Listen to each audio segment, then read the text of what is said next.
একটা যুদ্ধ এমনি এমনি লাগানো হয় না, এটা পরিকল্পিত। কারণ বিশ্বে এভাবে যদি ম্যাসাকার না করা হয় তাহলে নতুন শক্তি আত্মপ্রকাশ করে না।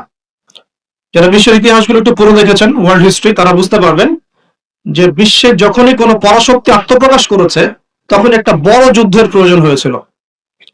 যেমন প্রথম বিশ্বযুদ্ধ, ওই সময় সারা বিশ্বের দাপটের সাথে কয়েকটা কান্ট্রি রুল করতো, তার নাম জার্মানি, একটা হচ্ছে ব্রিটেন এবং রাশিয়া চেষ্টা করেছে। তাদের পরে যখন অটোম্যানদেরকে পরাজিত করা হয়েছে তখন নতুন শক্তি হিসেবে আত্মপ্রকাশ করেছে ইউনাইটেড স্টেট। তার আগ পর্যন্ত কিন্তু মানুষ তাকে খুব একটা চিনত না। বিশ্বের পরিবর্তনের জন্য একটা বড় যুদ্ধের প্রয়োজন হয়। তো সিরিয়ার অবস্থা যখন খারাপ ছিল, আমরা মনে করছিলাম যে হয়তোবা নতুন কোন রুলিং স্টেট পৃথিবীতে আসবে, তো তখন হয়নি, আলহামদুলিল্লাহ। এখন এই ইস্যুটাকে কেন্দ্র করে মনে হচ্ছে বিশ্বে আরো একটা নতুন চালিকা শক্তি স্টেট আসতে পারে। সেটা কে, আমরা একটু অনুমান করবো আজকে। সারা বিশ্বের দিকে তাকিয়ে দেখুন, এক সময় যে বিশ্বটাকে আমরা শাসন করেছিলাম, আমরা বলতে মুসলিমরা, একদিন দুই দিন নয়, প্রায় 1200 বছর, কত বছর, সেই বিশ্বে আজকে আমরা সর্বত্র নির্যাতিত, নিপীড়িত। সারা বিশ্বে রক্ত ঝরছে মূলত মুসলিমদের। আল্লাহ না করুক সারা বিশ্বের মধ্যে একটা পারমাণবিক যুদ্ধ হতে পারে, আমরা দোয়া করি এমনটা যেন না হয়। কিন্তু পরিস্থিতি যা দেখা যাচ্ছে এতে মনে হচ্ছে এত সহজে এত অল্প সময়ে বিশ্বের এই ফাসাদ বন্ধ হবে না। এটাকে দিন দিন উস্কে দেওয়ার চেষ্টা করা হচ্ছে এবং এই যুদ্ধটাকে দীর্ঘায়িত করার চেষ্টা করা হচ্ছে। কারা করছে? ওই পশ্চিমারাই করছে। যে পশ্চিমারা মুসলিমদের কাছ থেকে 1914 থেকে 18 সালের মধ্যে পুরো বিশ্বের রাজনৈতিক ক্ষমতা কেড়ে নিয়েছে, ওই পশ্চিমারাই করছে। যারা বিশ্বের প্রত্যেকটা মুসলিম কান্ট্রিকে টুকরা টুকরা করে বিভক্ত করে দিয়েছে, ওরাই করছে। যারা বিশ্বের মুসলিম কান্ট্রিগুলোকে বিভিন্ন তন্ত্র মন্ত্রের বেড়াজনে ফেলেছে, পলিটিক্যাল সেক্টরগুলোকে করাপ্টেড করে ফেলেছে, ইকোনমিক সেকশনগুলোতে সুদ ছড়িয়ে দিয়েছে, যারা এখন সংস্কৃতির মধ্যে আমাদেরকে পশ্চিমা কালচার শেখাচ্ছে এবং অভ্যস্ত করছে, এমন ভাবে অভ্যস্ত করেছে যে আমাদের বাথরুমের কমোড গুলো পর্যন্ত সব ইংলিশ। আর যারা এখন মুসলিমদের শিক্ষা ব্যবস্থার মধ্যেও মাথা ঢোকানোর চেষ্টা করছে, তো এরাই তারা যারা এই যুদ্ধটাকে লম্বা করার জন্য ফিকির করছে। এটা বিশ্বের একটা বড় ইস্যু। এই ইস্যুটায় মুসলিমরা যে খুব আরামে আছে এমন নয়, বরং এই একটা ইস্যুতেই সারা বিশ্বে এক্সপোর্ট ইম্পোর্ট কলাপস করছে, বৈদেশিক বাণিজ্য ঝুঁকির মুখে পড়ছে। কোন কোন ক্ষেত্রে ডলারের বিপরীতে বিভিন্ন মুদ্রার মান কমে যাচ্ছে, কোন কোন ক্ষেত্রে গ্যাস এবং তেলের দাম বেড়ে যাচ্ছে, নিত্য প্রয়োজনীয় জিনিসপত্রের দাম বেড়ে যাচ্ছে, কারণ যুদ্ধের কারণে এক্সপোর্ট ইম্পোর্ট কলাপস করছে। এবং যখন এক্সপোর্ট ইম্পোর্টটা কলাপস করে তখন কি হয়? তখন মুদ্রাস্ফীতি হয়। মুদ্রাস্ফীতি মানে টাকা ফুলে যাওয়া নয়, মুদ্রাস্ফীতি মানে হচ্ছে ডলারের বিপরীতে টাকার মান কমে যাওয়া। মনে করেন, কথার কথা বলছি, যদি এমন হয় যে $1 সমান সমান 100 টাকা, আর বৈশ্বিক সংকটের কারণে যদি ডলারের দাম বেড়ে যায়, টাকার মান কমে যায়, তখন দেখা যাবে $1 সমান সমান 125 টাকা। এমন হতে পারে। এই যে 25% বা 20% যে দামটা বেড়ে গেল, তার মানে আপনি আপনার বেতনের 20% শ্রমটা হারিয়ে ফেললেন। আপনার বেতন যদি হয় 100 টাকা, এখন আপনার বেতন হচ্ছে 80 টাকা, অথচ 80 টাকা অর্জনের জন্য আপনাকে 100 টাকা শ্রম দিতে হবে। তো এগুলো কিন্তু একটা ইস্যু সারা বিশ্বে ব্যাপক প্রভাব ফেলে। একটা যুদ্ধ এমনি এমনি লাগানো হয় না, এটা পরিকল্পিত। কারণ বিশ্বে এভাবে যদি ম্যাসাকার না করা হয় তাহলে নতুন শক্তি আত্মপ্রকাশ করে না। যারা বিশ্বের ইতিহাসগুলো একটু পড়ে দেখেছেন, ওয়ার্ল্ড হিস্ট্রি, তারা বুঝতে পারবেন যে বিশ্বে যখনই কোনো পরাশক্তি আত্মপ্রকাশ করেছে তখন একটা বড় যুদ্ধের প্রয়োজন হয়েছিল। যেমন প্রথম বিশ্বযুদ্ধ, ওই সময় সারা বিশ্বের দাপটের সাথে কয়েকটা কান্ট্রি রুল করতো, তার নাম জার্মানি, একটা হচ্ছে ব্রিটেন এবং রাশিয়া চেষ্টা করেছে। তাদের পরে যখন অটোম্যানদেরকে পরাজিত করা হয়েছে তখন নতুন শক্তি হিসেবে আত্মপ্রকাশ করেছে ইউনাইটেড স্টেট। তার আগ পর্যন্ত কিন্তু মানুষ তাকে খুব একটা চিনত না। বিশ্বের পরিবর্তনের জন্য একটা বড় যুদ্ধের প্রয়োজন হয়।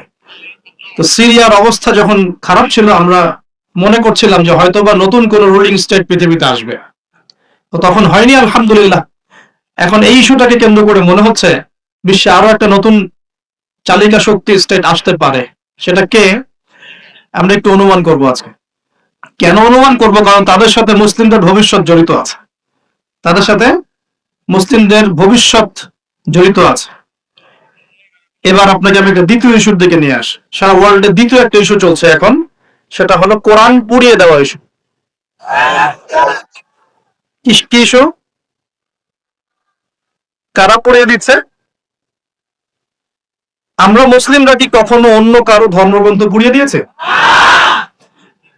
আমরা বরং এই কথা বলি যে কোন মুসলিম ততক্ষণ পর্যন্ত মুসলিম হতে পারবে না যতক্ষণ পর্যন্ত সে ঈসা আলাইহিস সালামকে নবী বলে স্বীকার না করছে। আমাদের চাইতে নবী ঈসা আলাইহিস সালামকে কেউ বেশি সম্মান করে? আমরা বলছি কেউ মুমিনই হতে পারবে না, মুসলিম হতে পারবে না যদি সে ঈসা আলাইহিস সালামকে আল্লাহর নবী বলে স্বীকার না করে। এখন তার অনুসারীর দাবিদাররা তাহলে কেন কোরআন পড়িয়ে দিচ্ছে? উত্তর, কোরআনুল কারীম তাদের বিকৃত ধর্মচর্চা এবং সারা বিশ্বব্যাপী তাদের জুলুম নির্যাতনের বিরুদ্ধে কথা বলছে বলেই তারা কোরআনের বিরুদ্ধে ক্ষোভ ঝাড়ছে এখন। যেমন তাদের মধ্যে জেনাটা হালাল, যে যার সাথে ইচ্ছা জেনা করতে পারে, আর আল্লাহ পাক কোরআনে বলছেন জেনার ধার কাছেও যেও না। তাদের কাছে সুদটা হালাল, সুদটা ওদের কাছে বৈধ এবং সুদ দিয়ে তারা চলে, অন্য রক্ত চুষে খায়। সুদের ফলাফলটা অনেকটা ঢাকা শহরের মতো। কিসের মতো? একটা অংশ দেখবেন দিন দিন রিচ হচ্ছে, রিচ দিন দিন রিচ থেকে রিচার হচ্ছে একটা অংশ, আরেকটা অংশ দিন দিন প্রভার্টি এবং ডেস্টিটিউশনের মধ্যে যাচ্ছে। প্রত্যেকটা বড় বড় শহরের এই চিত্র। সুদের মধ্য দিয়ে সারা বিশ্বের একটা অংশের মানুষ দিন দিন ধনী হয়েছে। সবার ক্ষতি হয়নি, কিন্তু ধনীরা আরো ধনী হয়েছে, আর গরিবরা দিন দিন তাদের অর্থ সম্পদের মান হারিয়েছে, তাদের অধিকার হারিয়েছে, তাদের জীবনযাত্রার মান কমে গেছে, প্রভার্টি এবং ডেস্টিটিউশনের মধ্যে চলে গেছে দরিদ্ররা। তারা এক কথায় বলতে পারি দাসত্বের শৃঙ্খলা আবদ্ধ হয়েছে, অর্থনৈতিক দাসত্বের শৃঙ্খলা আবদ্ধ হয়েছে। এটা ব্যক্তি থেকে শুরু করে সমাজ, কোন কোন ক্ষেত্রে রাষ্ট্র পর্যন্ত দাস হয়ে গেছে। আপনারা কি শ্রীলঙ্কার কথা জানেন? দেশটা যে দেউলিয়া হয়ে গেছিল, কেন হয়ে গেছে? মূল কারণটা কি? দুইটা কারণ। বল, কয়টা কারণ? অনেকে তিনটা চারটা কারণ বলেন। অর্থনীতিবিদ যারা আছেন, আমাদের দেশের বড় বড় অর্থনীতিবিদ যারা আছেন, তারা 4টা থেকে 5টা কারণ বলেন। আমি স্টাডি করেছি, কিন্তু আমরা ইসলামিক সেন্সে দেখি দুটো কারণ। কয়টা কারণ? 1 নাম্বার দুর্নীতি। 1 নাম্বার কি? দুর্নীতি। 2 নাম্বার হচ্ছে রিবা বা সুদ। ব্যাস, যথেষ্ট। বাকি যেগুলো অপরিকল্পিত প্রজেক্ট ইত্যাদি ইত্যাদি, এগুলো অত মেজর কারণ নয়, এগুলোকে সামাল দেওয়া যেত। মূল কারণ দুটো, একটা হচ্ছে করাপশন বা দুর্নীতি, একটা হচ্ছে রিবা বা সুদ। আপনারা কি জানেন এই উপমহাদেশের মধ্যে আরো একটা কান্ট্রি ঠিক শ্রীলঙ্কার মতো পরিণতি বরণ করতে যাচ্ছে? নো, বাংলাদেশ না, এক্স্যাক্টলি পাকিস্তান। অথচ তারা এই তো আমাদের মহান মুক্তিযুদ্ধে কত নির্মম ভাবে আমাদের ভাইদেরকে হত্যা করেছিল না? হত্যা করেছিল না? এটা কি ন্যায় ছিল না অন্যায় ছিল? আচ্ছা, কি উদ্দেশ্য ছিল ওদের? ওরা চাইতো আমাদেরকে শাসন করতে, আমরা দাসত্বের শৃঙ্খলা থাকবো, ওরা আমাদেরকে শাসন করবে। আজকে দেখেন মাত্র 30 থেকে 40-50 বছরের ব্যবধানে আল্লাহ পাকের কি ফয়সালা। আমরা কারো ক্ষতিতে কিন্তু খুশি হই না, আল্লাহ পাকের ফয়সালা দেখুন। এমন একটা জায়গায় চলে গেছে যে হয়তো তাদের কাছে ওষুধের কাঁচামাল আছে 2 দিনের। কয় দিনের? গতকালকে রিপোর্ট, ওষুধ তৈরির যে কাঁচামাল প্রয়োজন হয়, যেগুলো বাইরে থেকে মানুষ ইম্পোর্ট করে, যেগুলো শিপ থেকে নামানো হয়, এগুলো নামানোর মতো ডলার তাদের কাছে নাই যে ডলার দিয়ে সেগুলো নামাবে। 2 দিনের মেডিসিন আছে ওদের কাছে। আপনারা জানেন না, আমাদের টাকার হিসেবে যদি $1 সমান সমান 80 বা 100 টাকা হয়, অলরেডি তাদের কাছে $1 সমান সমান প্রায় 375 রুপে পাকিস্তানি রুপি, এবং তাদের মুদ্রাস্ফীতি অনেক বেশি। সুদের কারণে, পশ্চিমাদেরকে বন্ধুরূপে গ্রহণ করার কারণে, কোন কোন ক্ষেত্রে মুসলিমদের সাথে গাদ্দারি করার কারণে, কোন কোন ক্ষেত্রে করাপশনের কারণে এবং ডমিনেশন, জনগণের উপর ডমিনেশনের কারণে আজকে আস্তে আস্তে আস্তে আস্তে ওদের অবস্থা এমন একটা জায়গায় চলে গেছে। আল্লাহ না করুক, আমরা তো কারোর জন্য বদদোয়া করবো না, আল্লাহ না করুক, দেখা যাবে হয়তো 1 মাস রমজান মাসের মধ্যে দেখবেন দেউলিয়া হয়ে বসে আছে। এমন হতে পারে। কেন হচ্ছে বিষয়গুলো? কারণ রিবা। মূল কারণটা কি? রিবা এবং দুর্নীতি। মূল কারণটা কি? দুর্নীতি এবং রিবা। একটা কথা বলি, দুর্নীতিতে কিন্তু আমরাও কম কম না, অন্তত এদিকে কিন্তু আমরাও কম না। একটা সময় ছিল যখন আমরা 1 নাম্বার ছিলাম, মনে আছে? এটা ছিল 2005 সালের কথা। কত সাল? 2005 সাল। এখন কত? 2023। এখন আমাদের অবস্থা মাশাআল্লাহ আগের চেয়ে কিছুটা ভালো হয়েছে। এখন আমরা এই যে কারেন্ট অ্যাফেয়ার্স, যারা তোমরা পড়াশোনা করো, বিসিএস কোচিং করছেন, আপনারা জানবেন এখন আমরা কত নাম্বার? 13 নাম্বার। কত নাম্বার? 13 নাম্বার। কিছুটা তো উন্নতি হয়েছে। 1 নাম্বার কে জানেন দুর্নীতিতে? কোন কান্ট্রি? সুদান, দক্ষিণ সুদান। কোন কান্ট্রি? দক্ষিণ সুদান কি মুসলিম কান্ট্রি না মুসলিম কান্ট্রি? মুসলিমরা টপে কেন? দুর্নীতির সাথে মুসলিমদের কোনো সম্পর্ক থাকার কথা কি? তাহলে আমরা টপে কেন? 1 নম্বরে কেন? দক্ষিণ সুদান 1 নম্বরে কেন? ওরা কি মুসলিম না? তাহলে শুধু লা ইলাহা ইল্লাল্লাহ মুখে বললেই মুসলিম হওয়া যায় না, যতক্ষণ পর্যন্ত না মানুষ কোরআন এবং সুন্নাহকে আমল করে দেখাচ্ছে। আপনারা কি জানেন সবচেয়ে কম দুর্নীতিপূর্ণ কান্ট্রি কোনটা? জানেন? ডেনমার্ক। হ্যাঁ, কে বলেছে? ডেনমার্ক। তার সাথে আরো একটা কান্ট্রি আছে, তার নাম হচ্ছে নিউজিল্যান্ড। কোন কান্ট্রি? এই দুটো কান্ট্রির কোনটাই কি মুসলিম কান্ট্রি? তারা কি লা ইলাহা ইল্লাল্লাহ বিশ্বাস করে? তাদের সংবিধানে কোরআন আছে, তাদের আমলের মধ্যে রাসূলের সুন্নাত আছে, তারপরেও তারা দুর্নীতি মুক্ত হলো কিভাবে? তার মানে ওই শিক্ষাটুকু তারা ঠিকই কোরআন সুন্নাহ মোতাবেক আমল করেছে, শুধু মুখে লা ইলাহা ইল্লাল্লাহ হয়তো পড়ে না। তাহলে আমি এতটুকু বোঝাতে যাচ্ছি তারা কেন কোরআনকে বিরোধিতা করছে, কেন কোরআনকে পুড়িয়ে দেওয়ার চেষ্টা করছে। কারণ কোরআন এইসব অন্যায়ের বিরুদ্ধে কথা বলছে। এক, কোরআন সমকামিতার বিরুদ্ধে কথা বলছে। কোরআন সমকামিতার বিরুদ্ধে কথা বলছে, আর তাদের কাছে সমকামিতা হচ্ছে বাক স্বাধীনতা। একটা ছেলে চাইলে একটা ছেলেকে বিয়ে করতে পারে, একটা মেয়ে চাইলে একটা মেয়েকে বিয়ে করতে পারে। বলে নাউজুবিল্লাহ। আসলে বিয়ে তো ওখানে প্রয়োজন নাই, ওখানে প্রয়োজন সেক্সের। কিসের প্রয়োজন? সেক্সুয়াল সম্পর্ক। বিয়ের কোনো প্রয়োজন নাই। তারা ওখানে অবাধ এভাবে বিকৃত যৌন চর্চা করে, যেটা কোরআন সরাসরি হারাম করেছে। বরং কোরআন বলছে এমন পাপের কারণে কওমে লূতকে যে শাস্তি দেয়া হয়েছে, এই শাস্তি মহাবিশ্বে কাউকে দেয়া হয়। বলেন নাউজুবিল্লাহ। কওমে লূতের নাম তো শুনেছে, লূত আলাইহিস সালামের কওম। এই কওমটাকে যখন আল্লাহ পাক ধ্বংস করেন, তখন মাটিটাকে উপরে উঠিয়েছিলেন, জমিনটাকে উপরে উঠিয়েছে, উঠিয়ে আকাশ থেকে পাথর বর্ষণ করেছে। বর্ষণ করার পরে আল্লাহ পাক উল্টা দিকে জমিনটাকে ধসিয়ে দিয়েছেন। এভাবে আল্লাহ রাব্বুল আলামিন কোন কওমকে এর আগে ধ্বংস করেন।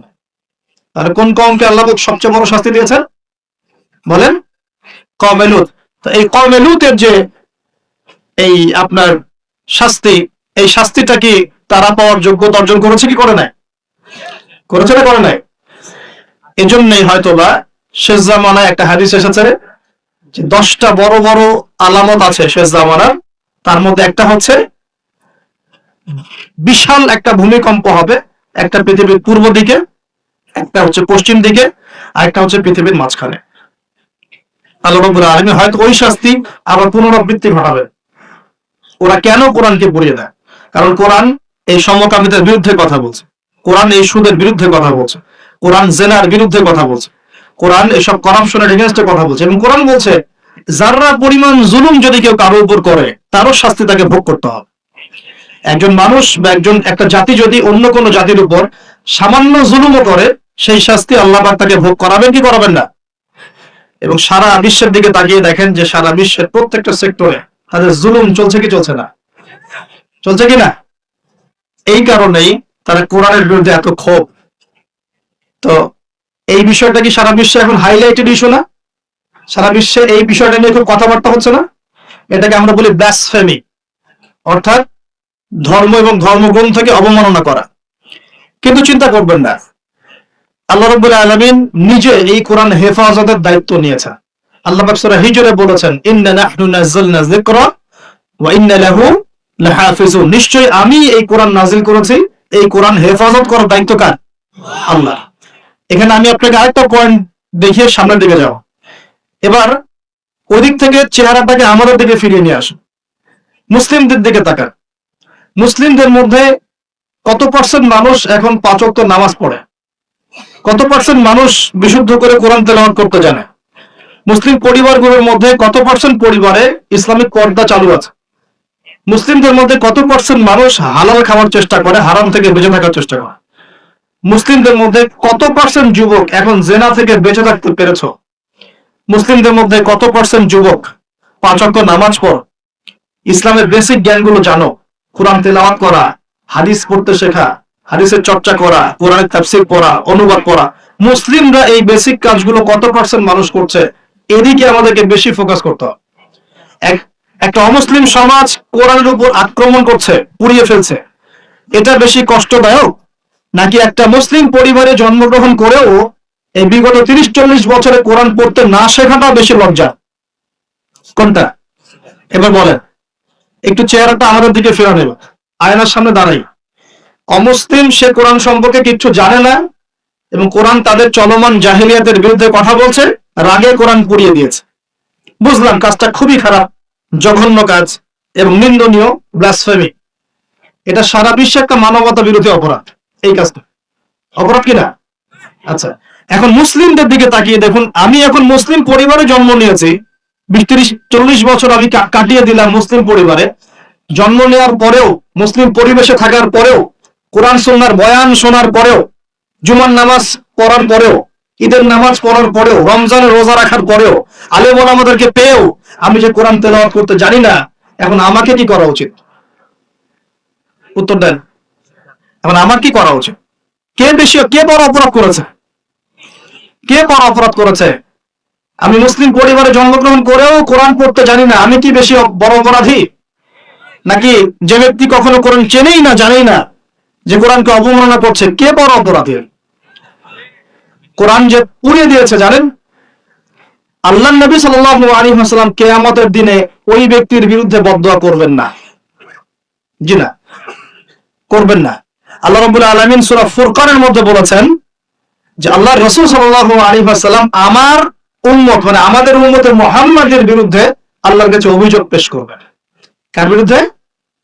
এই যে উম্মতে মুহাম্মাদের বিরুদ্ধে আমাদের নবী মুহাম্মদ সাল্লাল্লাহু আলাইহি ওয়াসাল্লাম একটা অভিযোগ পেশ করবেন।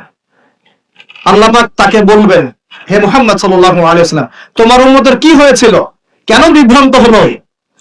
নবী সাল্লাল্লাহু আলাইহি ওয়াসাল্লাম তখন বলবেন যে ইন্না কওমি ইত্তাখাযু হাযাল কুরআনা মাহজুরা। পড়ে দেখেন সূরা ফুরকানে আমাদের নবীজি বলবেন, হে আল্লাহ, আমার উম্মত এই কোরআনকে, যা তুমি আমার প্রতি নাযিল করেছো, এই কোরআনকে অবজ্ঞা করে পরিত্যাগ করেছিল, এই কারণে তারা আজকে পথভ্রষ্ট হয়েছে।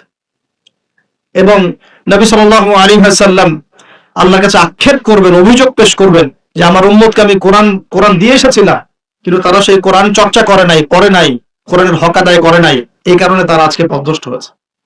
তাহলে আমাদের নবীজি আমাদের বিরুদ্ধে আল্লাহর কাছে ক্ষোভ ছাড়বেন না? তো প্রথম যে শিক্ষাটা আজকে নেওয়া উচিত সেটা হলো, বিশ্বে যা যা ঘটছে এই সব বিষয়গুলোর সাথে আমাদের শেষ জামানা সম্পৃক্ত, এবং প্রত্যেকটা বিষয়ের গভীরে যাওয়ার জ্ঞান আমাদের অর্জন করা উচিত এবং দৃষ্টিভঙ্গি প্রশস্ত করা উচিত। খিদর আলাইহিস সালামের মতো অন্তর্দৃষ্টি অর্জন করা উচিত। পাশাপাশি কোরআন কেন্দ্রিক জীবনটা গড়া উচিত। আমরা কি নিয়াত করতে পারি যে আগামী রমজান আসার আগেই আমরা সবাই পবিত্র কোরআন তেলাওয়াত করা শিখব ইনশাআল্লাহ? কোরআন পুড়িয়ে দেওয়ার ইস্যুটা হোক আমাদের কোরআন শিক্ষার প্রেরণা, কোরআন পুড়িয়ে দেওয়ার ইস্যুটা হোক কোরআন শেখার প্রেরণা, যে আমি মুসলিম পরিবারে জন্ম নিয়েছি, আমি কেন কোরআন শিখবো না? আসুন কোরআন শিখি, কোরআন বুঝি এবং কোরআন দিয়ে আমরা জীবন গড়ি। আল্লাহ পাক তৌফিক এনায়েত করুন। এই যুব সমাজের হাতে এই দেশ এবং উম্মার ভবিষ্যৎ নির্ভর করছে। এই যুবকদের হাতেই এই জাতি এবং এই দেশ এবং এই উম্মার ভবিষ্যৎ নির্ভর করছে। অথচ তোমরা কি করছো? অথচ তোমরা বেনামাজি পড়ে আছো, অথচ তোমরা যাকাত দিচ্ছ না, রমজান রোজা রাখছো না, তোমরা ওযু গোসলের মাসআলা বলতে পারছো না, তোমরা ঈমান আকীদা ঠিক করছো না, নবীর 40 হাদিস মুখস্থ করছো না, কোরআন পড়া শিখছো না। যুবকদের হাতে এই দেশ এবং জাতির ভবিষ্যৎ। সেই যুবকরা পড়ে আছে এখন মাদকের নেশায়। এই যুবকদের একটা বড় অংশ মেয়েদের পিছনে তার জীবন নষ্ট করে দিচ্ছে। এই যুবকদের একটা বড় অংশ এখন পর্নোগ্রাফিতে আসক্ত হয়ে বসে আছে। এটা কিন্তু কেউ অ্যাভয়েড করতে পারবে না। আমরা যারা অনলাইনে ঢুকি, অনলাইনে যারাই ঢুকেছি তাদের চোখে এরকম নগ্নতা পড়েছে। কি দাড়িওয়ালা, কি টুপিওয়ালা, কি আলেমা, কি জালেম, সবার একই অবস্থা। অনলাইনে যে ঢুকেছে তার চোখে নগ্নতা পড়েছেই পড়েছে। আর এটা স্কিপ করার তো বুদ্ধি নাই, চালাতে হচ্ছে আপনাকে। কোনো কোনো সময় হোয়াটসঅ্যাপ চেক করতে হচ্ছে, ফেসবুক অ্যাকাউন্ট প্রয়োজন হচ্ছে, কারণ আপনি খবর রাখতে চাচ্ছেন, ইউটিউবিং করতে হচ্ছে, ইউটিউব দেখতে হচ্ছে। একটা ভালো কিছু দেখবেন, সেখানে অ্যাড চলে আসছে। অতএব এখানে কি করবো? ফাত্তাকুল্লাহ মাস্তাতাতুম, সাধ্যমতো আল্লাহকে ভয় করতে হবে, চরিত্র পবিত্র রাখতে হবে, হালাল উপার্জনের সোর্স তৈরি করা মাত্রই বিয়ে করে ফেলতে হবে। বিয়ে ছাড়া চরিত্র হেফাজতের অন্য কোনো পদ্ধতি নেই। এই চিরকুমার সঙ্গটঙ্গ যোগ দিয়ে লাভ নাই। আর যতই হারাম প্রেম করেন না কেন, এই প্রেমগুলো আপনাকে মনে শান্তি দিবে না, এগুলো আপনাকে অস্থির করে রাখবে। কেন? কারণ এটা হারাম, এটা হারাম। আর যখন হালাল ভালোবাসা আপনি পাবেন, হালাল ভালোবাসা যেটা আল্লাহ পাক নাজিল করেন, তখন ইনশাআল্লাহ আপনার মনের মতো স্ত্রী না হলেও দেখবেন আপনি তার সাথে সারা জীবন কাটিয়ে দিচ্ছেন, কারণ এই ভালোবাসা আল্লাহর পক্ষ থেকে আসবে। এখানে শুধু এই যে কিছু মানুষ মনে করে বিয়ে মানে যৌনতা, তাই না? এটা একটা কনসেপ্ট তৈরি করে দেওয়া, বিয়ে মানে মনে হয় যৌনতা। আসলে বিয়ে যৌনতার বৈধ একটা পথ মাত্র, এটা হালাল একটা পথ মাত্র। এখানে আরো বড় বিষয়টা হচ্ছে দায়িত্ববোধ। দায়িত্ব, একটা মানুষের দায়িত্ব নেয়া, তার অভিভাবক হওয়া, তার সাথে জীবনের সুখ দুঃখ হাসি কান্নাকে ভাগাভাগি করে নেয়া, তার সাথে জীবনের উদ্দেশ্য ফিক্স করা, কষ্ট করে হলেও সবর করে হলেও সুখে দুঃখে পাশে থাকা। স্বপ্ন মানে পাশে থাকা, স্বপ্ন মানে কি? পাশে থাকা। তার দায়িত্ব নেয়া, রেসপন্সিবিলিটি নেয়া, তাকে খাওয়ানো, তার ভরণ পোষণ দেয়া। কেউ যদি আপনার স্ত্রীর দিকে খারাপ চোখে তাকায়, আপনি তার চোখটা পর্যন্ত তুলে ফেলবেন, এর নাম বিয়ে। এই কাজ করবেন না? এই কাজ করবেন। তো এখানে যৌনতা মানেই মনে হয় যৌনতা, বিষয়টা এমন নয়। এখানে অনেক বিষয় জড়িত আছে। এই কারণে একটা পবিত্র সম্পর্ক, এটা মিসাকুন গালিজ, এটা কঠিন অঙ্গীকার আল্লাহর পক্ষ থেকে। এই কারণে দেখা যায় অনেক চড়াই উতরাই পার হলেও বৈবাহিক সম্পর্ক ঠিক থাকে, থাকে না? কিন্তু যত দিন যাচ্ছে কি হচ্ছে? এই ভাঙনগুলো বাড়ছে। কেন বাড়ছে? বিকজ বিয়ের আগে প্রেম, বিয়ের আগে অমুকের সাথে প্রেম, অমুক জেনা, পর্নোগ্রাফিতে আসক্ত, পরকিয়া, ওই সিরিয়ালস, পশ্চিমা সংস্কৃতি, হ্যাঁ, বস্তুবাদিতা, সব মিলিয়ে বিয়েগুলো ভেঙে ভেঙে যাচ্ছে। এখন পরিবারগুলো নষ্ট হয়ে যাচ্ছে, যাচ্ছে না? যদি একজন স্ত্রী আপনার মনের মতো আল্লাহ আপনাকে দিয়ে দেয়, এবং আপনার এই স্ত্রীকে নিয়ে থাকার মতো, খাওয়ার মতো বাসস্থান, অন্ন বস্ত্রের সংস্থান আছে, সচ্ছল আপনি মোটামুটি, এবং আপনি তাকে ভালোবাসেন আপনার মনের মতো, আপনি তাকে নিয়ে সারা দুনিয়ার জীবনটা কাটিয়ে দেন, কাটিয়ে দেন। অন্য কোনো দিকে দেখতে যাবেন। কিছু বিষয় কোরআন সুন্নাহয় আছে ঠিকই, কিন্তু বাস্তবায়ন খুব কঠিন। ফ্যান্টাসিতে ভুগলে হবে না, ফ্যান্টাসিতে ভুগবেন না, এগুলো কঠিন। আর এখন যে অবস্থা পড়েছে, একজন স্ত্রীকে সন্তুষ্ট করাই তো কঠিন, আর মানুষ চারজনকে সন্তুষ্ট করতে চাচ্ছে। এত সহজ না সবকিছু। এটা নিয়ে আমি আলাদা লেকচার দেবো ইনশাআল্লাহ। আপনাদের কিছু বিষয় জানতে হবে, যারা দরকার আছে। আর ব্যালেন্স করা এত সহজ নয়, ব্যালেন্স করা এত সহজ নয়। সর্বোচ্চ চেষ্টা করার পরেও দেখবেন, সর্বোচ্চ চেষ্টা করার পরেও দেখা যাবে দিন শেষে আপনি অপরাধী হয়ে বসে আছেন। আর আমি একটা লেকচারে বলেছি না, পুরুষ মানুষ বোকা। পুরুষ মানুষ কেন বোকা? কারণ সে সবাইকে খুশি করতে চায়। সে চায় মা সুখে থাক, বোন সুখে থাক, স্ত্রী সুখে থাক, যদি আরো স্ত্রী থাকে ও সুখে থাক, সন্তানরা সুখে থাক, সবাই ভালো থাক। এবং তাদের ভালোর জন্য তারা কত কষ্ট করে, দিন রাত ডিউটি করে, অফিসে যায় আসে, জ্যাম ফেস করে, মানসিক প্রেশার নেয়, শারীরিক প্রেশার নেয়, তাই না? অথচ এই কষ্ট কিন্তু মহিলারা বোঝে না, বোঝে? সবাই বোঝে না। আছে অনেক ভালো স্ত্রী আছে, কিন্তু সবাই কিন্তু বোঝে না। মনে করে যে পুরুষ মানুষ মনে হয় ভোগবাদী, খালি মেয়েদেরকে ভোগ করতে চায়। অথচ অথচ সবাইকে সুখে রাখার এই চেষ্টায় একজন পুরুষ দিন শেষে নিজেই সুখী হয় না। বহু পুরুষ শেষ বয়সে গিয়ে একাকিত্বে ভোগে, একা হয়ে যায়। এই জন্য বলছি, ফ্যান্টাসি বাদ দেন। ফ্যান্টাসি বাদ দিয়ে হালাল রিজিক হয়েছে, একটা নেককার পরহেজগার মেয়ে দেখে বিয়ে করে ফেলে, ব্যাস তাকে নিয়ে দুনিয়ার ছোট্ট জীবনটা কাটিয়ে দেয়। আর জান্নাতে তো হুর করে অপেক্ষা করছে ইনশাআল্লাহ। কি মনে করেন অপেক্ষা করছে না? এই লেকচার বাসায় গেলে কি হবে আমার অবস্থা আমি জানি না, কিন্তু বলছি আছে তো সবচেয়ে শেষে যারা জান্নাতে যাবে, একদম লাস্টে, তাদের প্রত্যেককে আল্লাহ পাক কমপক্ষে 2 জন করে হুর দিবেন। আর যারা আল্লাহ রাব্বুল আলামিনের রাস্তায় শহীদ হয়ে গেছে, এখনো যাচ্ছে বা হয়েছে বা হবে, তারা কি 72 জন, কতজন? 72 জন হুর আল্লাহ রাব্বুল আলামিন দিবেন। বাস ইস্যু তৈরি করে দিলাম, এখন নাস্তিকরা লেগে পড়বে এতগুলো মেয়ে কেন, কি ইত্যাদি ইত্যাদি। এসব বিষয়ের দিকে আমরা দেখার দরকার নাই। আল্লাহ পাক আমাকে আপনাকে দিলে ওর কি কোনো সমস্যা? প্রিয় ভাইরা, যুবকদের কথাই বলছিলাম যে এখন এই যুবকদের হাতে দেশের ভবিষ্যৎ, উম্মার ভবিষ্যৎ। কিন্তু বাস্তবতা হচ্ছে আমরা বেশিরভাগ পর্নোগ্রাফিতে আসক্ত হয়ে গেছি, হারাম সম্পর্কে আসক্ত, হারাম রিজিকে আসক্ত, মাদকে আসক্ত। এখান থেকে বেরিয়ে আসতে হবে। বেরিয়ে আসার পদ্ধতি কি? এই যে আমার হাতে যে কিতাব দেখছেন, আল কোরআন, এই কোরআন আপনার সমস্ত হতাশা দূর করে দিবে ইনশাআল্লাহ। এই কোরআন আপনার সমস্ত কষ্ট দূর করে দিবে ইনশাআল্লাহ।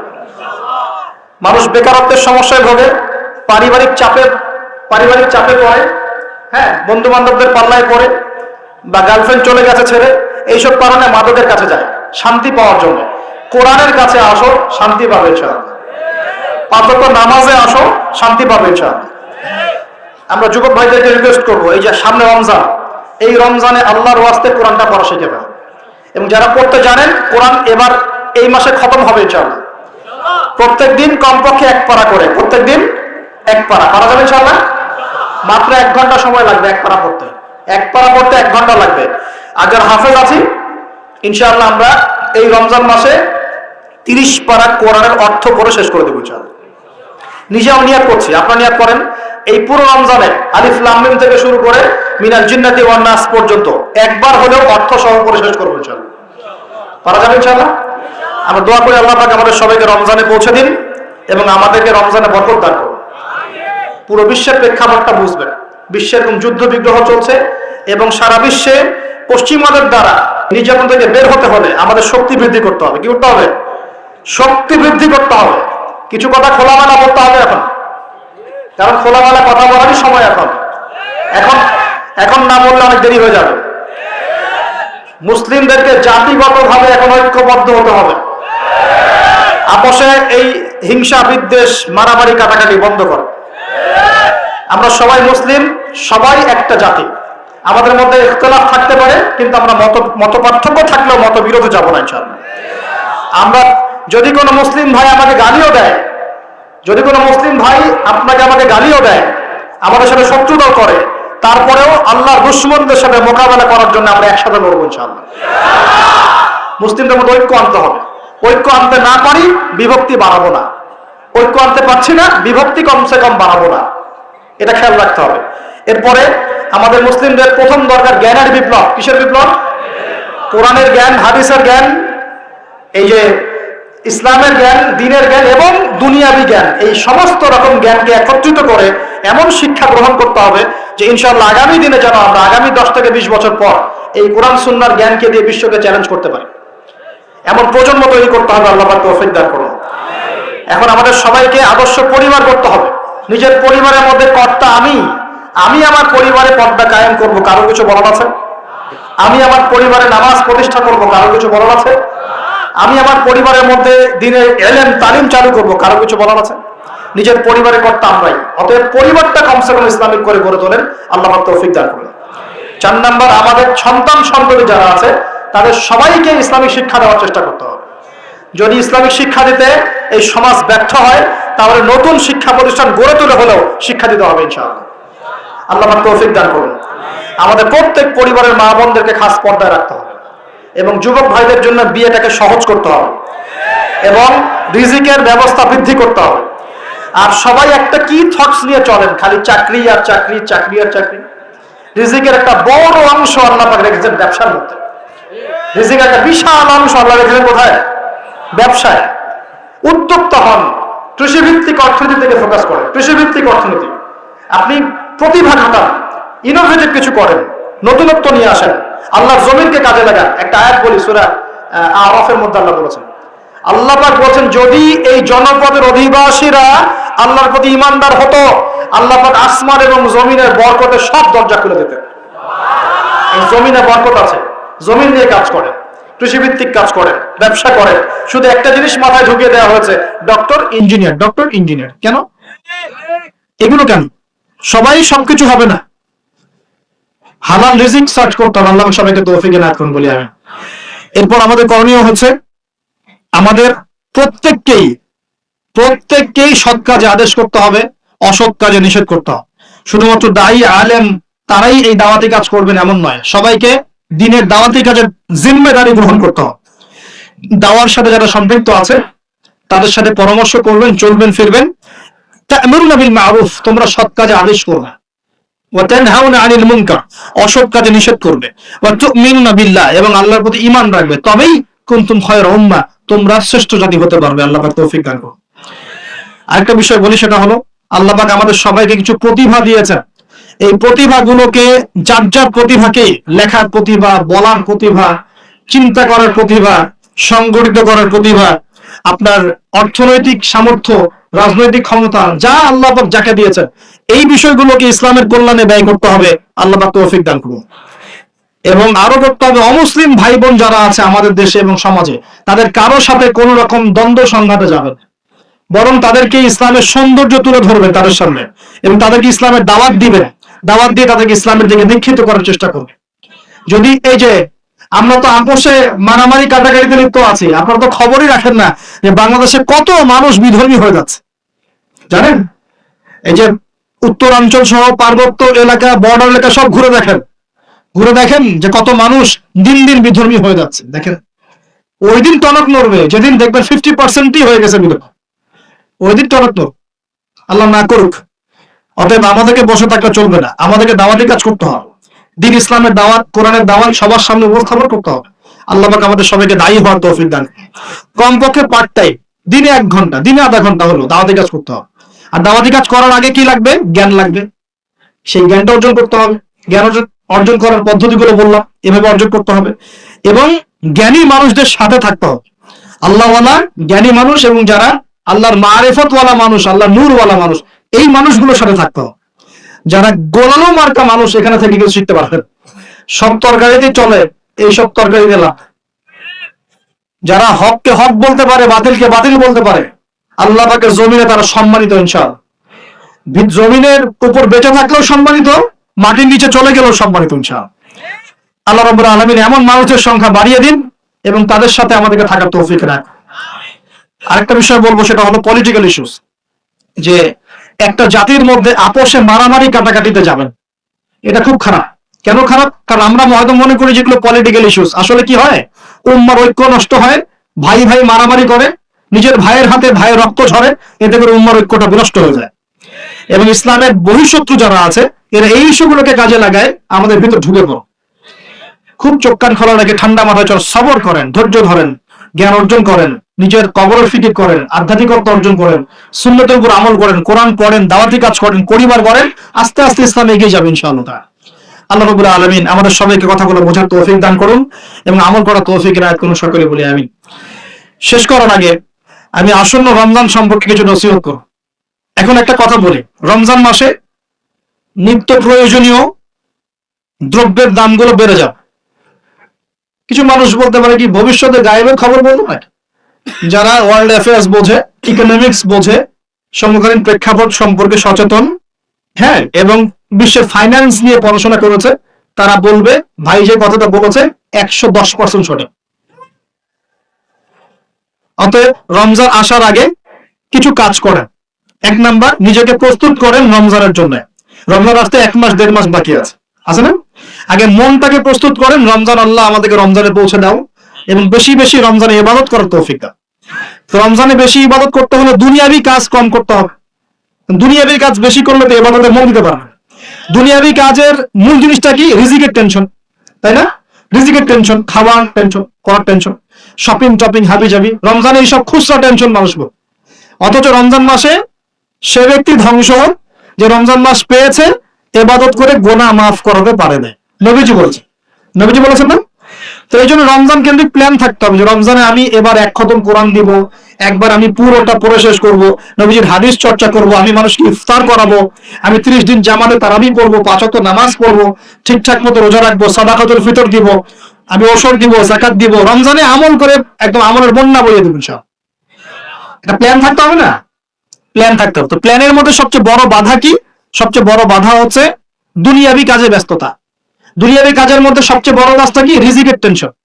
তো প্রিয় ভাই, যাদের সামর্থ্য আছে চেষ্টা করবেন রমজান আসার আগেই নিত্য প্রয়োজনীয় দ্রব্য যেগুলো লাগে এগুলো বাসায় মোটামুটি কিনে রাখার জন্য, এবং প্রয়োজন হলে পারলে সামর্থ্য থাকলে পরিবারের জন্য হাদিয়া তোহফা যেটা ঈদের জন্য কেনেন সেটা আগেই কিনে রেখে দেন। কারণ রমজান মাসে নিত্য প্রয়োজনীয় দ্রব্যের দাম বেড়ে যাবে, 100% গ্যারান্টি দিতে বলছি, 100% গ্যারান্টি। এবং সবার সবকিছু কেনার সামর্থ্য নাও থাকতে পারে। এখানে এখন কি করবো তাহলে? এখানে অর্থনীতি একটু বুঝবেন, আমার দিকে খেয়াল করেন। আপনারা কি জানেন সমাজে কত পার্সেন্ট মানুষ না খেয়ে থাকে বা স্বাভাবিক খাবার পায় না? কত পার্সেন্ট মানুষ? প্রতি 5 জনে একজন, প্রতি 5 জনে একজন, 20%। আচ্ছা, রমজান মাসে আমরা কি করি? আমরা 4 জন মিলে ওই পঞ্চম ব্যক্তির দায়িত্ব নিয়ে নিই। এই কাজটা করি না? রমজান মাসে আমরা 4 জন মিলে আরেক ভাইয়ের দায়িত্ব নিয়ে নিই, তাকে ইফতার করাই, তাকে সেহরি দেই, সেহরির খাবার দিই, মাসের বাজার করে দিই না? দেই। তাহলে যদি 4 জন মানুষ খাবার খায়, অর্থাৎ 80% মানুষ খাবার খায়, ওই খাবার যদি 100% মানুষকে খাওয়াতে হয় তাহলে ওই খাবারের সংকট হবে না? সংকট হবে কিনা? তখন ওই খাবারের যে দাম, সে দামটা কি বাড়বে না কমবে? বাড়বে। সমাধান হচ্ছে বাহির থেকে খাবার আমদানি করা। যে আমদানি করার জন্য যে রিজার্ভ দরকার হয় সেগুলো আমাদের কাছে এখন পর্যাপ্ত না। কি করতে হয় তাহলে? যে মাল নিয়ে জাহাজ ঘোরাফেরা করছে বন্দরে, বিভিন্ন কোম্পানি মাল নামাতে পারছে না, কারণ তাদের কাছে সেই পরিমাণ সম্পদ নেই, এবং কোন কোন ক্ষেত্রে এলসিও নাই। এটা তো অনেক ব্যবসায়ী জানেন। এখন আপনি কি নিজের পকেট থেকে টাকা দিয়ে সেই মাল খালাস করবেন? উত্তর না। তাহলে কি করবেন? ওই পণ্যের উপর দাম বাড়িয়ে জনগণকে খাওয়াবেন, জনগণের টাকা থেকে সেই মালটা শোধ করা হয়, রেটটা শোধ করা হয়, সর্বদিক থেকে দাম বেড়ে যাবে। আর যদি আমরা এই সংকটটা কাটানোর জন্য বাইরের কোনো কান্ট্রি থেকে লোন নেই তাহলে কি হবে?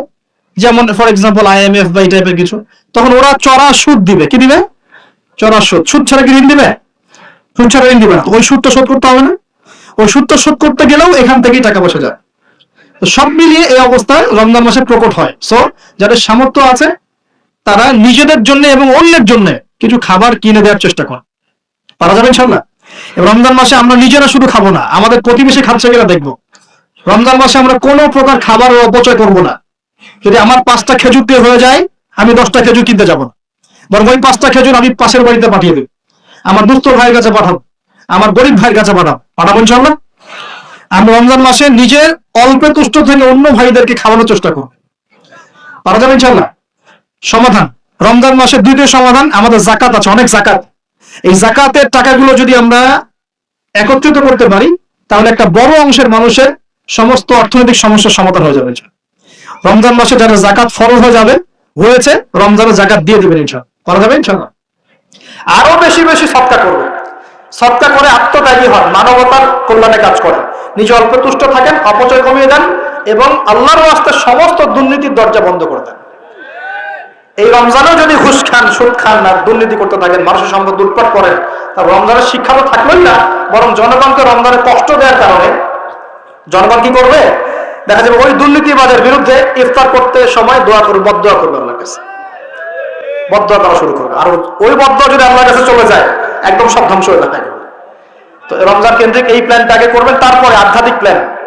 আপনি রমজানের প্ল্যান করবেন যে আপনি কি পড়বেন, কিভাবে আমল করবেন, কোথায় তারাবি পড়বেন, পরিবেশ গড়ে তুলবেন। রমজান মাসে কোরআন শিক্ষার কোর্সগুলো চালু করবেন।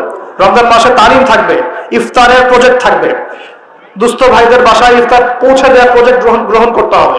রমজান মাসে যদি সামর্থ্য হয় বেশি বেশি নফল পড়বেন, সুন্নত পড়বেন, তেলাওয়াত করবেন, জিকির বাড়িয়ে দিবেন, একই সাথে দাওয়াতি কাজ বাড়াবেন। যারা সামর্থ্য আছে ওমরা করবেন। রমজান মাসটাকে এইভাবে ইবাদতের মৌসুম হিসেবে সাজিয়ে নেন। আল্লাহ পাক সবাইকে রমজানে পৌঁছে দেন এবং রমজান মাসে বেশি বেশি ইবাদত করার তৌফিক দান করেন। এই পুরো বিশ্ব সম্পর্কে সতর্ক থাকার তৌফিক দান করেন, সচেতন থাকার তৌফিক দান করেন, কোরআনওয়ালা বানিয়ে দেন, এবং যুব সমাজ সহ যুবতী আমাদের ভাই বোনরা প্রত্যেক মহলের মুসলিমাত মুমিন মুমিনাত সকলকে আল্লাহ রাব্বুল আলামিন দ্বীন ইসলামের জন্য কবুল করেন বলি আমিন। আগামী দিনগুলোতে যেন আমরা দ্বীনের জন্য কিছু করতে পারি, এই দেশ এবং জাতির জন্য কিছু করতে পারি, আল্লাহ পাক সবাইকে সেই যোগ্যতা এবং তৌফিক দান করুন। আল্লাহ রাব্বুল আলামিন ভিতর এবং বাহিরের সমস্ত শত্রু থেকে আল্লাহ আমাদেরকে হেফাজত করুন। আল্লাহ সুবহানাহু ওয়া তাআলা আমাদেরকে ইসলামের প্রকাশ্য সমস্ত ফিতনা থেকে, চলমান সমস্ত ফিতনা থেকে আল্লাহ পাক বাঁচিয়ে রাখুন বলি আমি। আমরা দোয়া করি যুবক ভাইদের জন্য, আল্লাহ যুব সমাজকে দিনের পথে হেদায়েত করেন, যাবতীয় রকম অন্যায়, অশ্লীলতা, ফাহিশা কাজ, জিনা, ব্যভিচার, মাদক থেকে আল্লাহ পাক তাদেরকে বাঁচিয়ে রাখেন।